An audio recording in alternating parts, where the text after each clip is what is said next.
I'm going to record.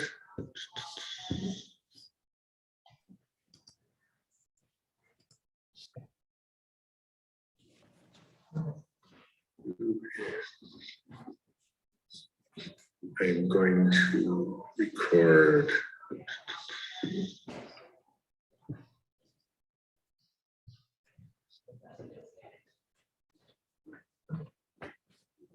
Okay, welcome. I'm going to record. Let's turn this on. Let's start. Okay, welcome. I'm going to record. Let's turn this on.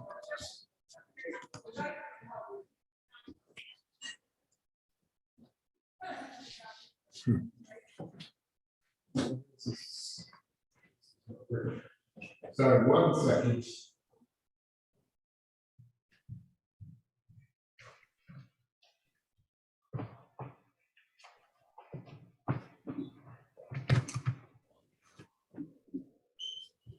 Okay, there we go. So welcome everybody. You didn't have to be here last week to understand where we're going, but we are picking up a little bit from last week because of things that were brought up last week. So last week we talked about Arthur Green, his panentheist view of God, as to simplify it, is that God is the oneness of all and that we're all part of that oneness. And we brought up maybe a little bit of problems with that. We talked about we're losing the transcendence of God, God as, high up there in some way.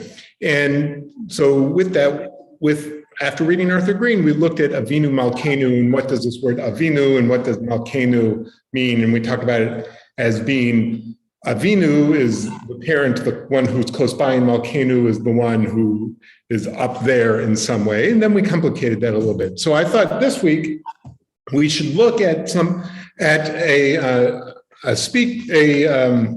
Jewish thinker who's maybe one of the most influential Jewish thinkers of the 20th century, who you may never have heard of, because for him the transcendence of God, meaning the up there-ness, if you will, is paramount.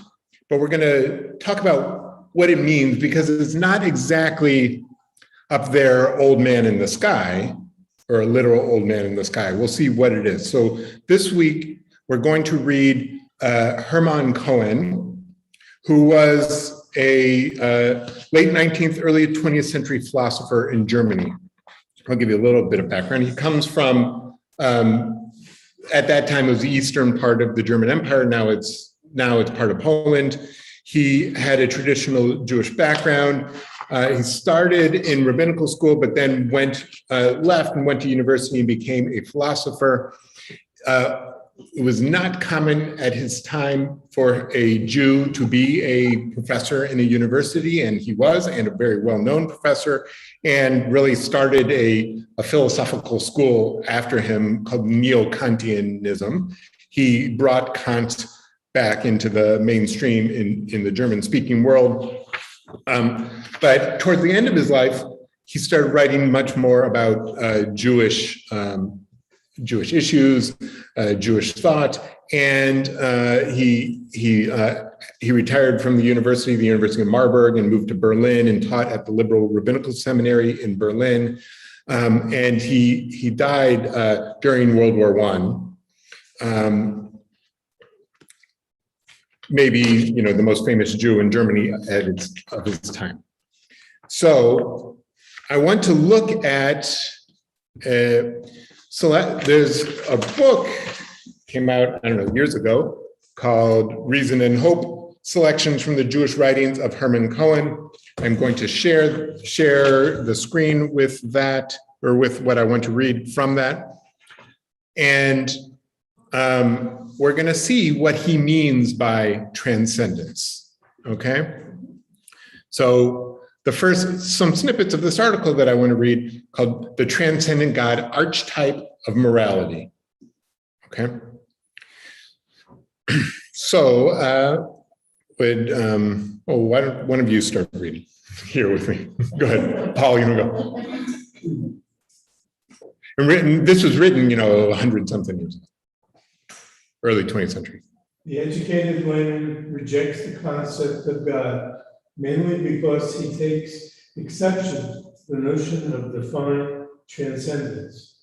This notion seems to him even more objectionable than that of an immanent divine personality, which he might possibly find acceptable.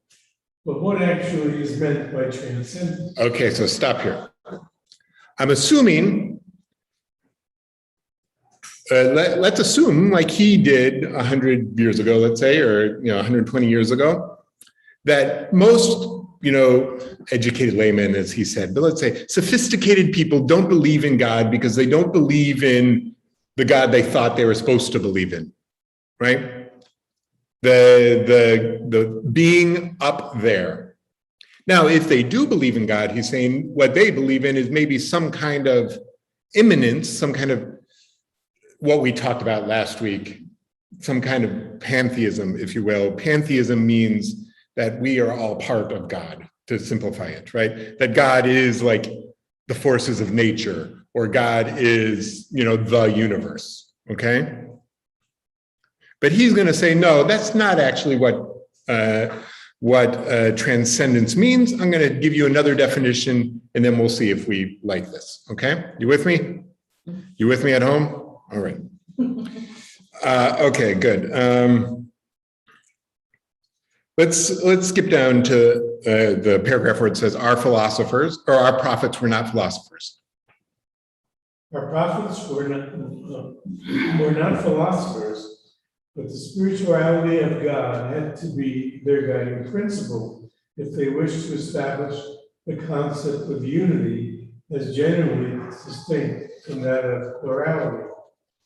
And what the prophet calls, quote, spirit, evolved from the idea of intellectual orientation that led the philosopher to speak of, quote, idea.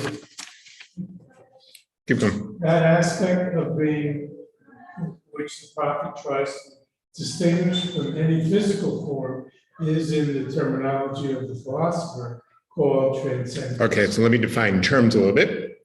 So he said our prophet spoke of the spirituality, meaning God is not a physical being, okay? And he said that's just like the ancient philosophers like Plato that talked about, quote, an idea, okay? So let me give you Platonism 101, which, if any of you took a philosophy class in college, you'll say how much I'm simplifying this. How do I know that what I'm sitting on is a chair? Because there's this idea out there, quote, out there of chair, or maybe chairness. That's an idea. It's transcendent. It's a perfect thing. And what I'm sitting on is just corruption is not the right word, but just an approximation of that, right?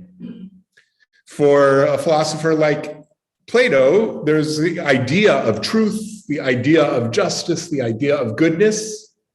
And here on earth, we try to approximate that, right? So what is God? All right. Here, you want to read the next paragraph? Okay. Transcendence then denotes that mode of being which is not beyond all existence as such, but beyond an existence verifiable by natural science. And where the philosopher refers to the idea of the good as highest knowledge, namely ethics, the prophet speaks in the same sense of the one and only God as the Holy One, namely the God of morality.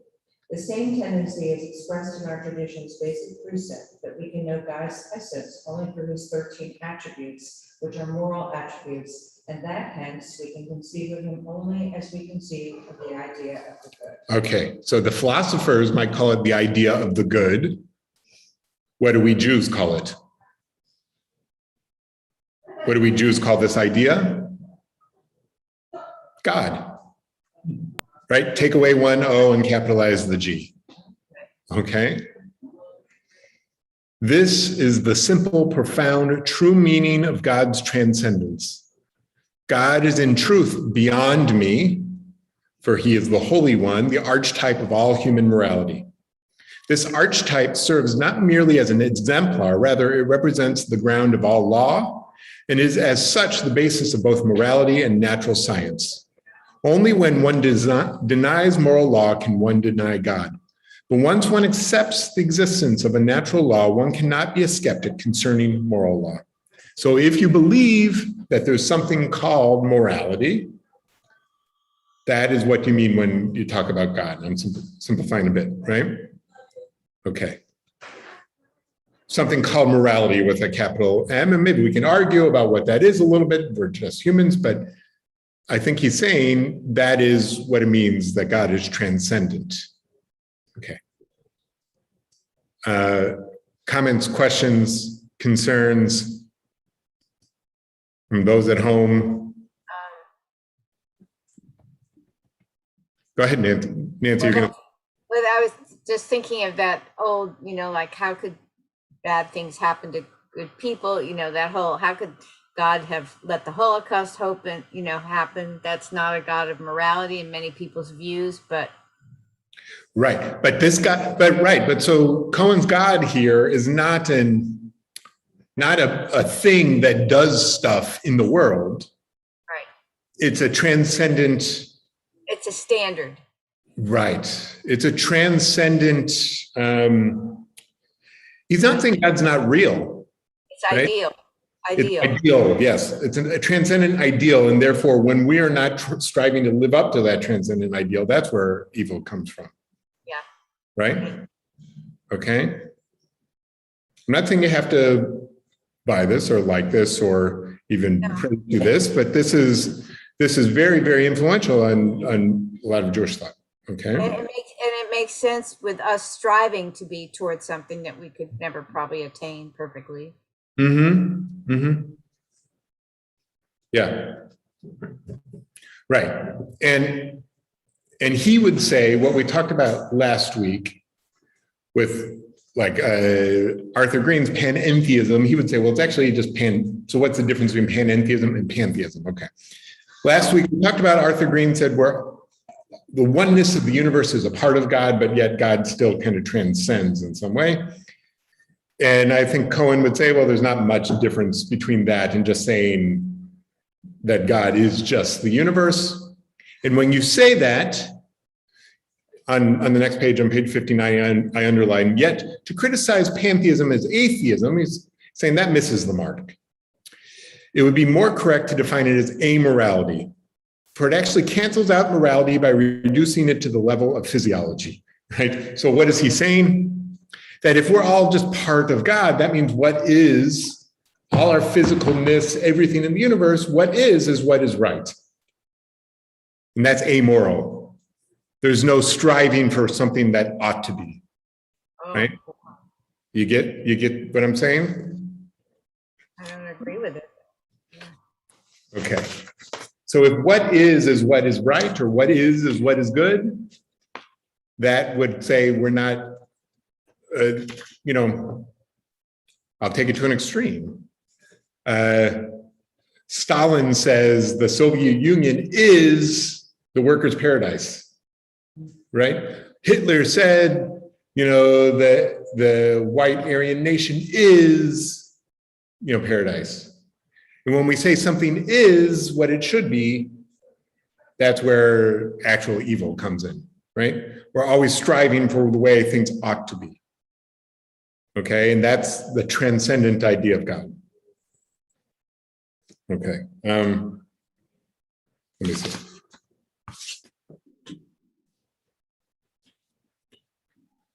Let's all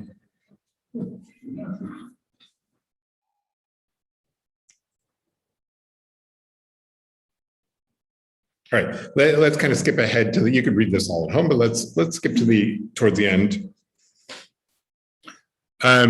So he's saying in the essay, he says this idea of oneness, or this idea of the unique God, the transcendent God, leads to the idea of messianic, as he said, mankind, but humanity, that all of us striving for this, right? And he believed that, there would be then all nations of the world would work together towards this, right? He didn't live through the Holocaust. He died before that. And then let's skip to page 60 at the bottom, the Confederated Mankind. Someone at home like to read that? This confederated mankind represents man's messianic future, and we who profess messianic monotheism believe in this messianic mankind. Right, so he believes messianic monotheism is this always striving to make the world more closer, if you will, to the transcendent God, okay? The messianic God is mankind's redeemer, and through mankind, the redeemer of man. The concept of a united mankind represents the apex of man's moral awareness, and it is only the crest which determines the full extent of the foundation. In the transcendent God, we recognize the God of that morality which is distinct from all natural forces, the God of world history, and as such, the God of all mankind. Because of our historical political beliefs, and in contradistinction to the biological metaphysics of monism, Yeah. we hold fast to the God of history. Right, so he's saying God has to be separate. This transcendent idea of God has to be separate from us for it to make sense. It's not literally within us, right? It's not, God is not part of nature. God is transcendent, okay? Okay, so now let's critique that a little bit. What are we missing out here? People. What do you mean people? What do you mean, Nancy? Our human actions. Well, no, I think he's saying it's all human actions, though. Oh, It's our job in the world to get to this, as he would say, messianic mankind, okay. right? Confederated mankind. All right. Yeah. But it's not God who, quote, does this. It's us striving for God who does this, okay? What else are we missing out on?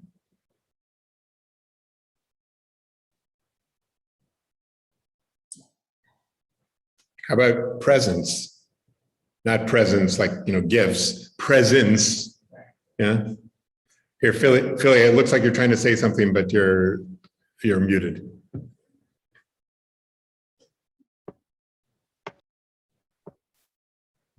Bottom line is that I can't find God in me at all. Right. It's all external, right? Yeah. I mean, you can, we'll see in a second, you turn internally to become a better person, but it's not like,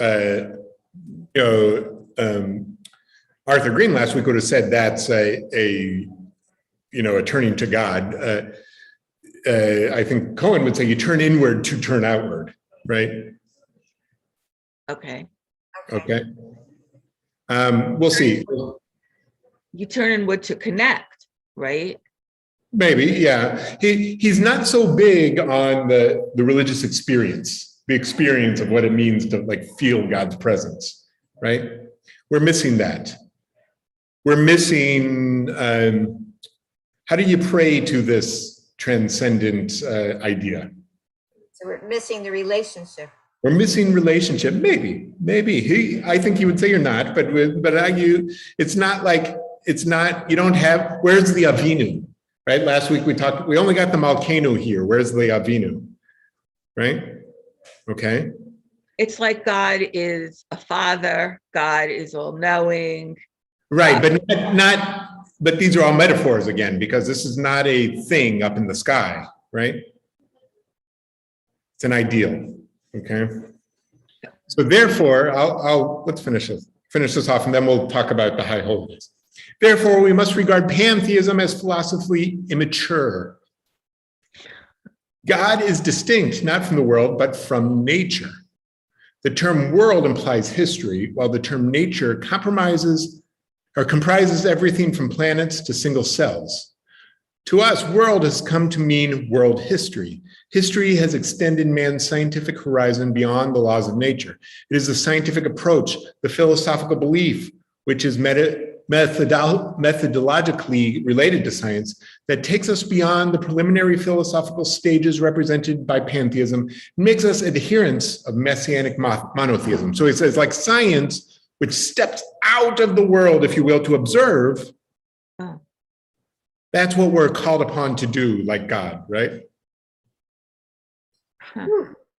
That's what a philosopher does, right? It's again, it's metaphor. We don't actually step out of the world. We're still here grounded in the world, right? But it's like we're doing that. We transcend nature in a way, right? Or we strive to transcend nature, the way things are. We transcend the way things are. Because of this orientation of ours, we feel reassured about Judaism's future.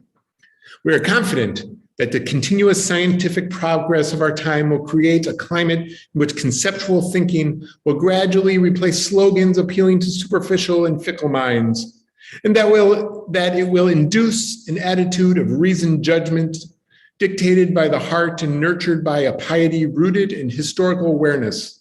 We are confident, too, that it will be possible to restrain those alarming elemental forces which manifest themselves in the hostilities and conflicts of nations and impede their progress towards mankind's goal. If the politics go right. Yeah. Right. He was very confident about the politics of his day. His disciples, who he died, I can't remember if it was during World War I or right after World War I, but his disciples then became very pessimistic about the politics of his day. They saw World War I as a disaster, and lived through, many of them lived through, the Holocaust or survived the Holocaust, right? Either survived or didn't survive, right? So he really believed that he was kind of a socialist. He really believed that a German style of socialism, which was not yet powerful, he lived before the Weimar Republic, which was not yet powerful at his day, but he believed it was eventually going to overcome the conservatism of the politics of the time, and would spread throughout the world, and we would all live in harmony, right? He was very optimistic. Wow. Right, and just like the Reformed Jews in America too were very optimistic that American style democracy and capitalism and things like that would bring a messianic future soon, right? World War I ruined that for a lot of people, and World War II definitely did.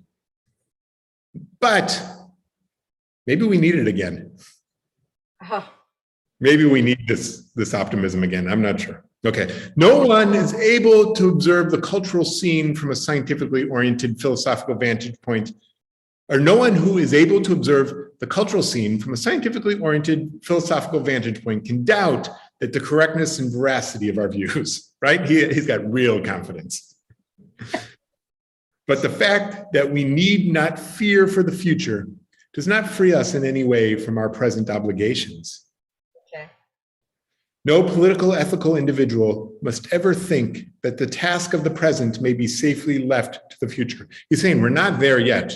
Confidence is good, but we're not there. Once we're there, we're falling into the heretical idea of pantheism.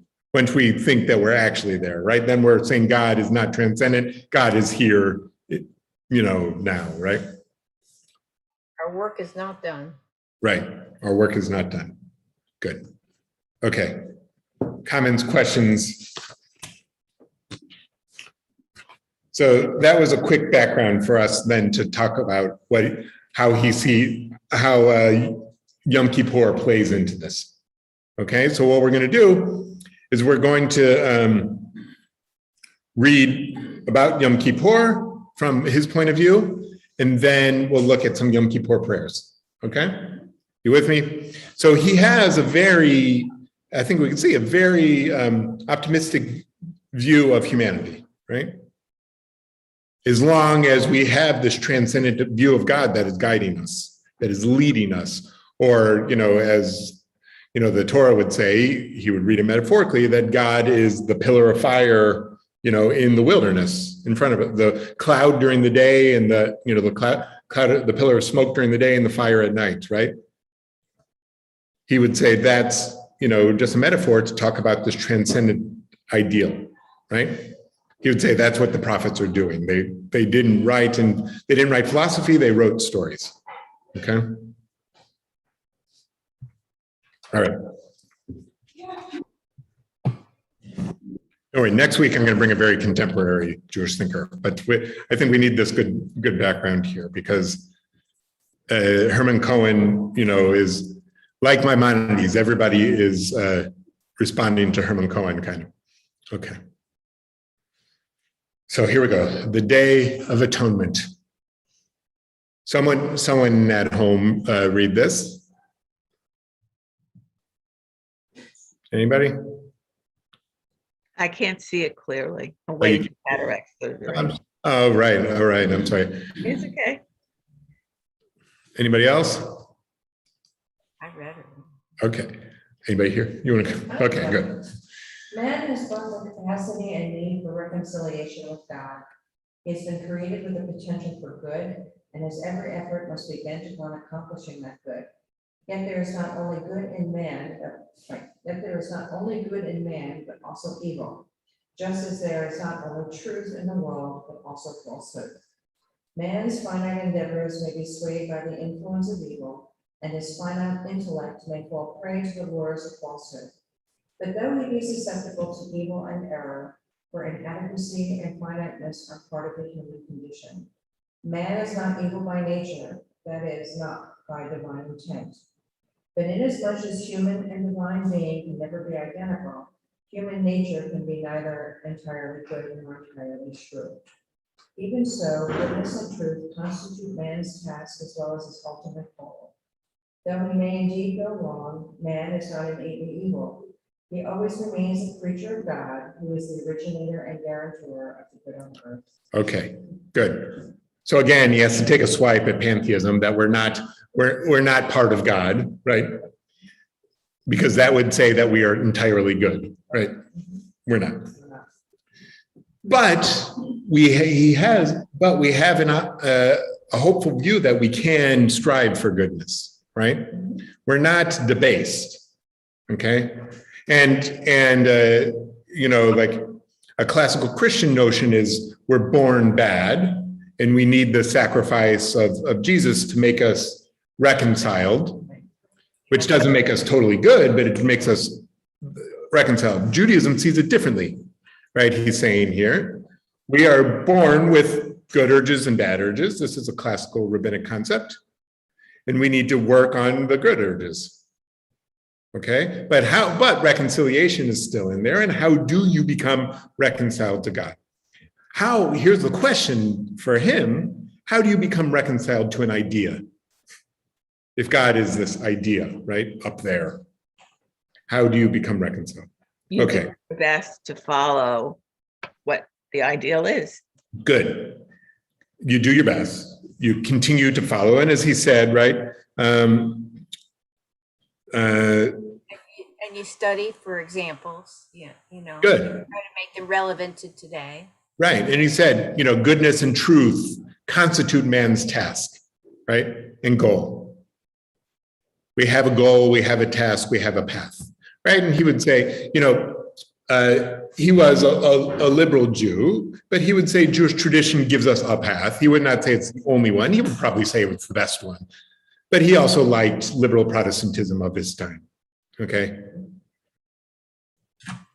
I don't know if he wrote about Islam, and it wasn't part of his, world in Germany at the time. But he would say liberalist Judaism is, that's the pure faith. He would say he wrote a book called the Religion of Reason, and he would say that Judaism is the religion of reason. And he would say, liberal Protestantism is a close second. Okay.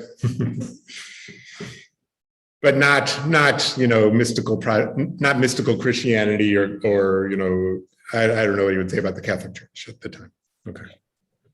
So now how does Yom Kippur fit into this scheme?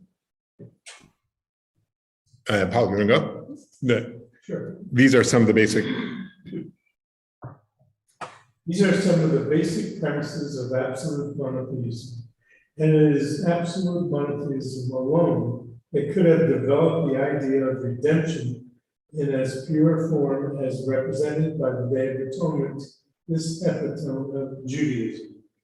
We might well paraphrase a verse in Deuteronomy and ask, where is there in other people that has a Day of Atonement?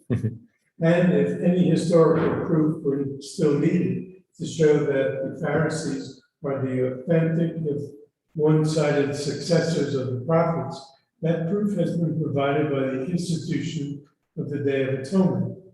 For the Pharisees, those sages of the Talmud, gave a new meaning to the biblical day of the high priest's sacrifice, and thus virtually created the Day of Atonement, a wonderful consequence of monotheistic thinking. Right. So here's a little dig against Christianity too. It's like, they give the Pharisees a bad rap. He's saying, no, it's Judaism. They're being anti-Jewish. Okay. But what is the Day of Atonement is like the symbolic day of all of monotheism, he's saying, right? All of as he called it, absolute monotheism, or what you might have heard also, ethical monotheism. Other people would say that, right? This idea of this transcendent God who is the ideal. Okay, but why? Sorry, I was just going to ask you, if you're Catholic, don't you atone every Sunday? Sure. No, and Jews are supposed to atone every day too, right? But you have this one. Well, we'll see. But we have this one idea that symbolizes it all, right? Like the ancient rabbis say, you have to make teshuvah on the day before you die. So how do you know teshuvah means atonement? How do you know what the day before you die is? No, so you got to do it every day, right? Because you could die tomorrow, right? And so, yes, like it's a bad Jewish stereotype of Christianity that you just accept Jesus and then you're all okay. No, you have Christians would say you have to continually work on it, right? But Judaism, it's a bad idea of Judaism that you just do whatever you want, then Yom Kippur makes you okay. No. And in fact, the rabbis even say Yom Kippur only wipes your slate clean between the sins between you and God. The sins between you and other people is an everyday striving to make right. Yeah. Yom Kippur doesn't have to do with you cheating your cousin or you being cold to your children or things like that, right?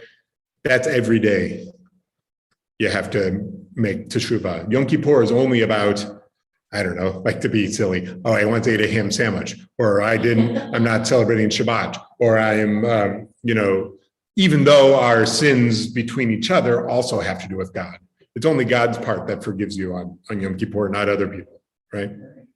Okay. So, but why a special day of atonement? So here we go. Should not all of life be dedicated to the idea of reconciliation?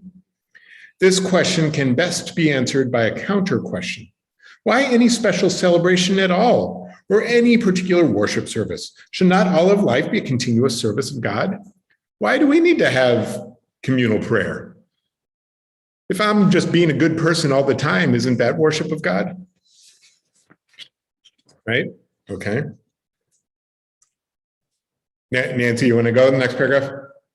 It should indeed. And it is precisely this acknowledgement which constitutes the meaning of any religious rite and the significance of any symbolic celebration or religious service.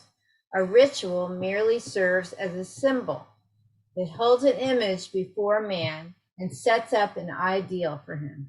And if this is true for any ritual, it is particularly true for the Day of Atonement, that exemplary day which is the very symbol of temporality as such.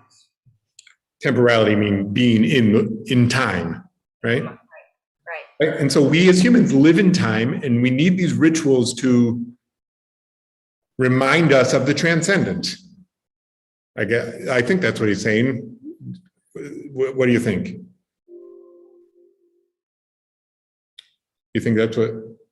Yes, I mean, the sense of community is there too, but Yeah. that congregation, but we need reminders. Yes. Yeah. Okay, good. Nancy, keep going. Man, as mentioned before, has been created with a potential for good, for the actualization and advancement of that good. He is not fatefully enthralled by evil, though in his finiteness he cannot completely avoid it. He is capable of reconciliation with God and will, in fact, achieve it if only he strives for it with all his heart and mind. The Yom Kippur frees as well as nourishes man's innermost resources, creating and keeping alive in him an inexhaustible source of strength, Jewish religiosity. Good. All right, Stuart, do you want to read the next one?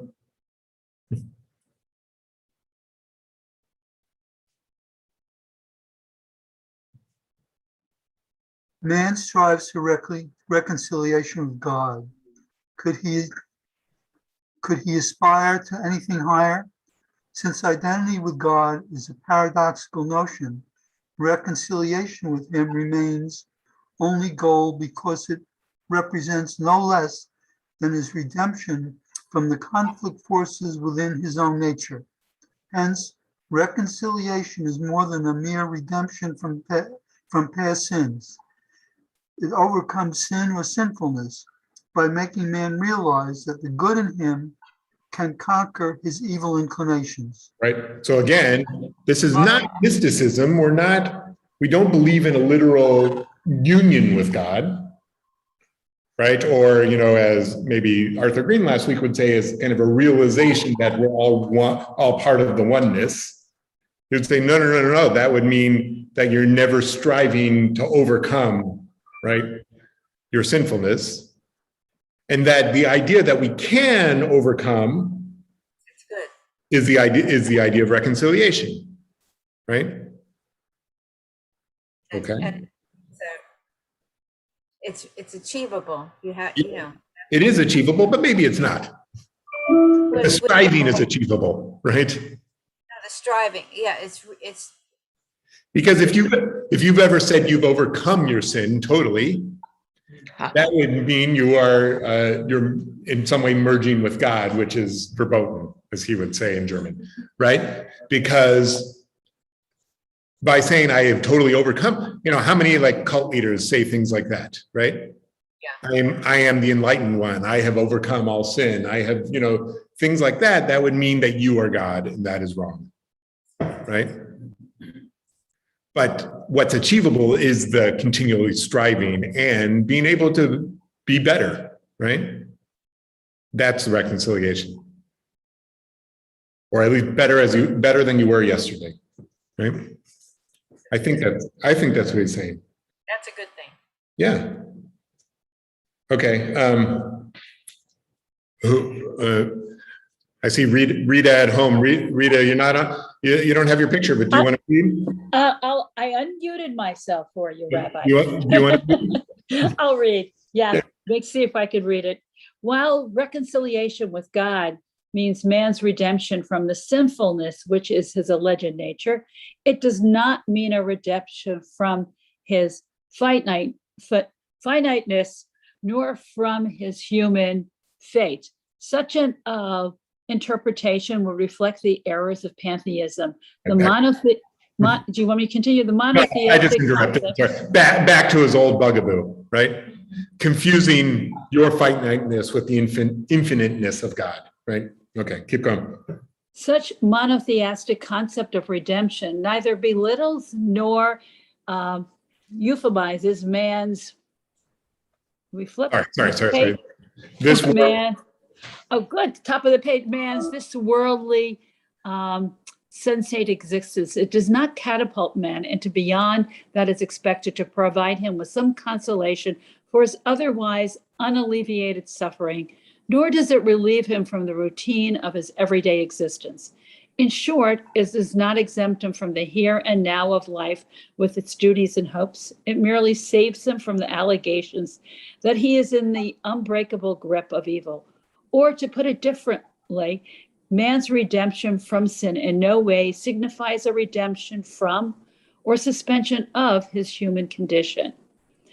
It signifies his reconciliation with God. And that in turn means that the breach between man and God is healed, but that their difference in no way dissolved into identity. So as he's saying, when we talk about redemption, we don't mean leaving this world. We don't mean that you're not going to suffer. We don't mean that you're merging with God. We don't mean any of this. What does it mean? What does redemption plainly mean? Peace with God. Peace with God. Redemption. That you're striving to live up to the ideal. Striving, right. And any, Yeah. This is not going to wipe away evil in the world unless all of us are striving at the same time, but that doesn't happen because we have evil impulses, right? But we can always try to get closer and closer to that day when evil impulses will be gone, right? You have to start with yourself, you're saying, maybe, right? Yep. But it's a this worldly thing, Yes. which I think can see this for a moment. last week, Arthur Cohen also makes it a very this worldly theology. He brings, some mystical theology to be very this worldly too, right? I like the here and now of life with its duties and hopes. That's Can't see. very practical. Being quote saved doesn't mean that you're going to heaven. It doesn't mean, for him, it doesn't mean any of these things in pop religion. You don't get a pass. Yeah, right. Okay, so now back to Yom Kippur. The Day of Atonement is a banner day for monotheistic mankind. It stretches the fact that man not only has the capacity to aspire to reconciliation with God, that he is man only because of this capacity. Let's unpack that for a second. Yes. Maybe it means like we're the only animal that's aware of this, right? Now, maybe there are other animals who are a little more aware than they knew back then, but we're the only animal that's aware of striving to be better people, better humans, right? So we shouldn't waste that quality. Yeah. And God's most profound significance consists in his power to grant this reconciliation to man. Well, what does it mean that this transcendent idea of God grants reconciliation? Well, we'll see. Hence, reconciliation is characteristic of God's very nature. Love and justice would be contradictory divine attributes were it not for the concept of reconciliation. The Psalm speaks of God as good and forgiving. What could be meant by God's goodness, if not his readiness to grant forgiveness and reconciliation? Monotheism has drawn some important and inescapable conclusions from its insight into God's nature. First, no one but God, the one and only, can effectuate reconciliation. Second, even God in his mercy can bring about reconciliation only for that individual who, consciously striving for the good, recognizes sin for what it is and tries to liberate himself from it. Without my own moral effort and repentance, even God cannot redeem me. The one and only God has given me my share of the good. It is therefore incumbent upon me to rid myself of my share of evil. And finally, the third conclusion. Neither reconciliation nor redemption means that man will be released from this worldly finite existence. Rather than create illusions and phantasmagoric. Yeah. Fantasies. These concepts set up ideals for the moral work of mortal beings. Redemption has nothing to do with death or the beyond. Man is not redeemed from life on earth with all its pain and suffering, but merely from his errors and mistakes. Okay? Yep. Oh. So, is this an actual God? Let's hold that thought in our mind, okay? What does it mean that God grants you atonement if God is not like a thing, right? A being, right? With an actual breathing life. I don't know. Okay. So someone, sorry, why don't you read the last? The Day of Atonement follows the Day of Judgment, which ushers in the new year. This designation, however, does not denote a last judgment, but rather a divine judgment of all earthly existence. The Day of Judgment symbolizes God's daily judgment of all the orders of creation, as one of the hymns of this day supremely puts it. Right, the Day of Judgment is Rosh Hashanah. Mhm. Divine judgment, reconciliation, and redemption, the three together comprise one concept which epitomizes Judaism's absolute monotheism. In the Mishnah, there is a statement by Rabbi Akiva, as yet unsurpassed by any system of ethics. Blessed are ye, O Israel, before whom are ye made clean, and each your Father in heaven. There you go. Okay. Questions, comments, statements? Question. So what would he say about the liturgy? On it is written, who will die, who will this, who will that? Right. What would He would say, I mean, I'm guessing he would say they're metaphors to get you to strive for the idea of the transcendent God. Okay, so it's not actual, he's not going to send the thunderbolt on you. No. Okay, good. And I don't know if our ancient rabbis actually believe that either. All the liturgy is just the words just bring up probably for different people, different Right. images, but they're examples of, if you think about them, and that's the whole point, is the reflection. Right. I would agree, except not the word just. Right? You said all the liturgy is just. Why say just? All the liturgy is, right? And that is not, and it's still good in that way, because he's saying Yom Kippur is this day, this one day that symbolizes our whole task in life. The liturgy are poetic words that symbolize our task in life too, right? Yeah. With the transcendent notion of God leading us, right? Did I say just? Yeah, you said just. I'm just pushing a little bit, right? I know. I didn't even realize. You're right. Yeah, I do it too. So let's look at some Yom Kippur liturgy and think about this notion of God, or what we learned. We can think about other notions of God, what we learned last year too, right? So you all have one book. You turn to page 294 in it. We have a book. Here. A book, okay. Okay. So here's a Yom Kippur prayer, Shema Kolenu. Mhm. Right?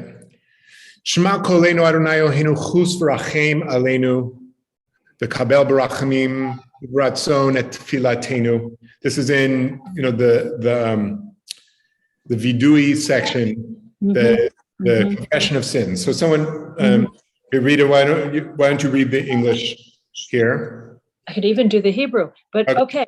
okay. Hear our call, Adonai, our God. Show us compassion. Accept our prayer with love and goodwill. Take us back, Adonai. Let us come back to you. Renew our days as in the past. Hear our words, Adonai. Understand our unspoken thoughts.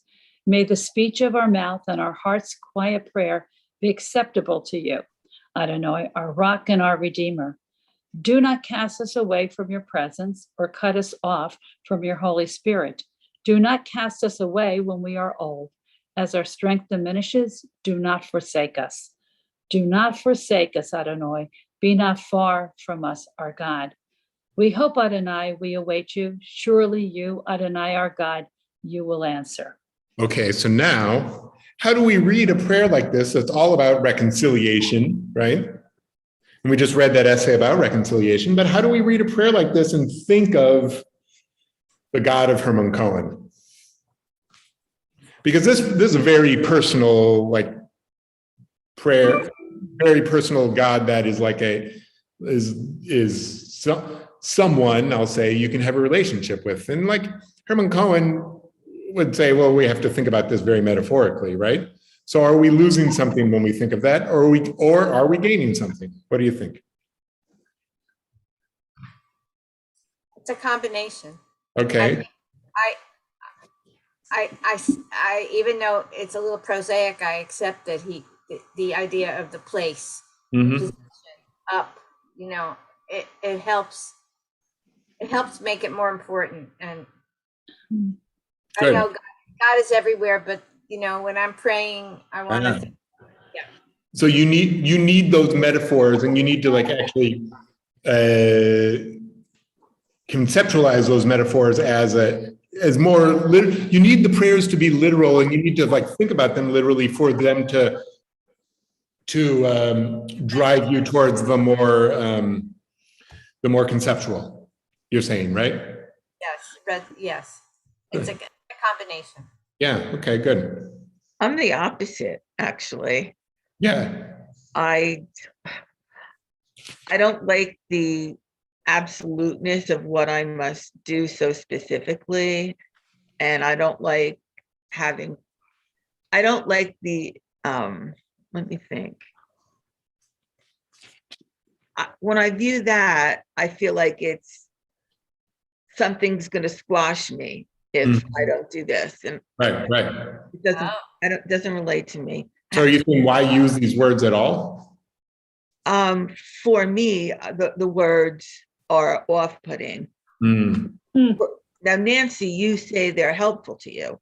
I think it inspires, given that we know we can't ever make it to nirvana, whatever. It's not a perfect thing. It helps. A little bit here, a little bit there, like more some days than other, more applying to some situations that are difficult than others, but I think it's a guide. Inspiring.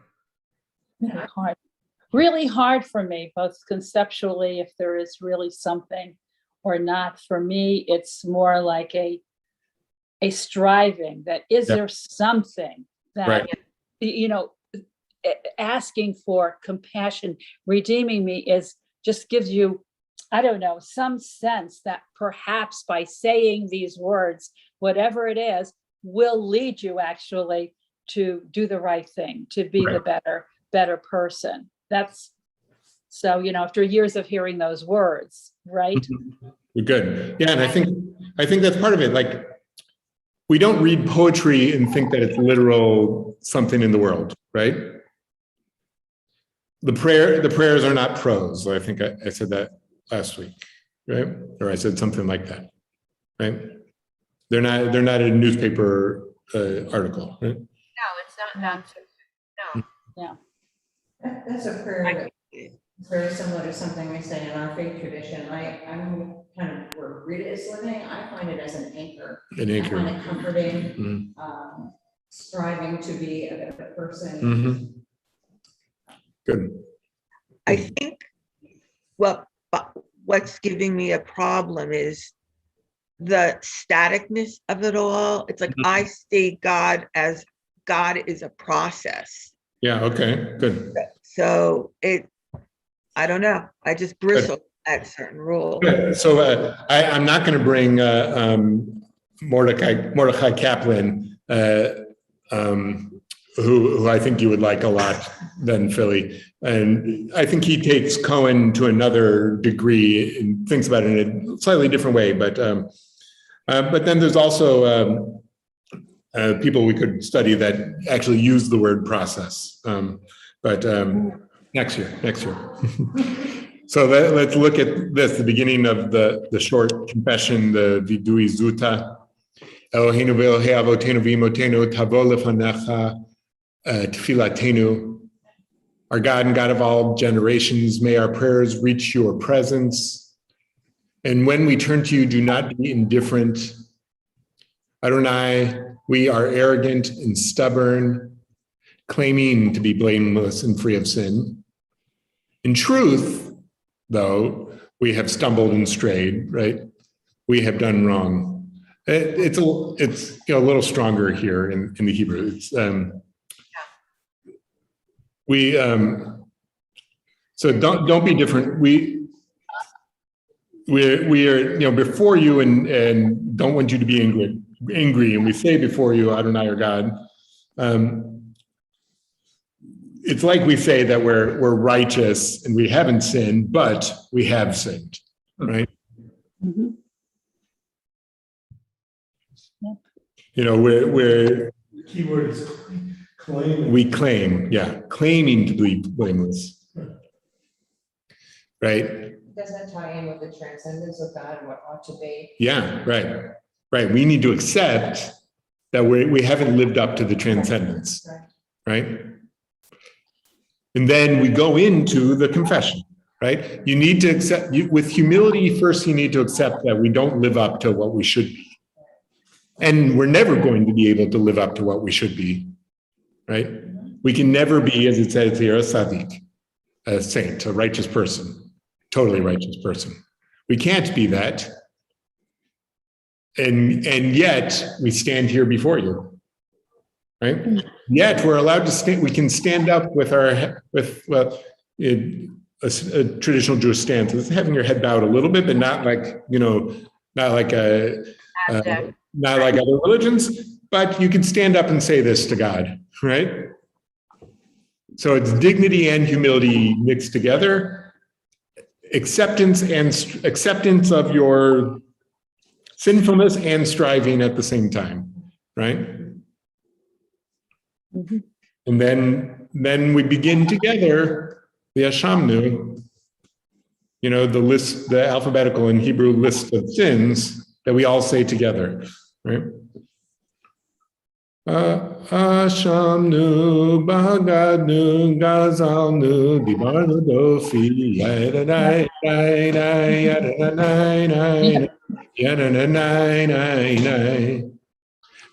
So I heard once, I don't know, the musicologists would have to tell me, but I heard once from a cantor that the reason, like there's maybe a Hasidic tune, or at least, it's an Eastern European tune, why is it like happy and like a march?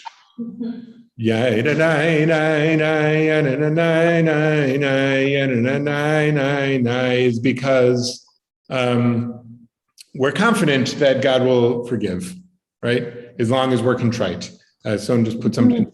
Nancy just said she has to go, but says thank you to you. So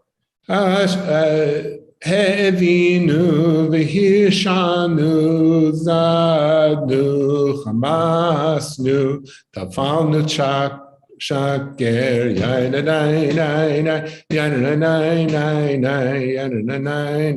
and it's traditional to like tap your chest a little bit, but you don't want to hit yourself too hard.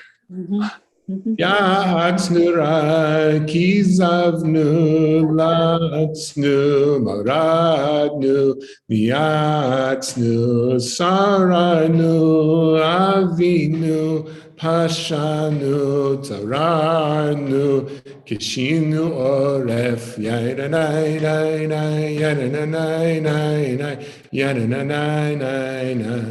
rashanu shichatnu ta'inu titanu yananai.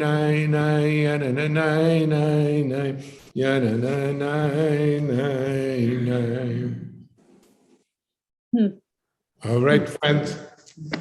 Interesting. That's what I got today. Comments, questions? No? So good. I'm still disappointed because when I say those words, it doesn't, but those concepts make me go farther away rather than. Well, hopefully. How can I look at it? Yeah. How can I look at it and feel better about it? Good. Well, feeling better. Who said a Jew is supposed to feel good? Well, when I mean better, I mean how am I supposed to feel meaning in this. Good. Well, I think hopefully, with different ideas of God that we're talking about will give you different conceptual ways of thinking about the words of prayer and help you find what the metaphors that make sense for you. Okay. Got this. So next week, we're going to look at a very contemporary thinker named Mar Benjamin. And we'll bring in, we talked about a very old thinker, and then we talked about someone who's still with us. We'll talk about a younger thinker and look at things from an even more feminist lens. Okay. Interesting. So Okay. hope to see you next week. We'll be back in the evening next week. And I hope that your Elul is continuing to be a month of these ideas that we're talking about. So have a good day and see you later. Thank Hey, you. thank you. Thank you. Thank you. Bye, everybody. Bye-bye.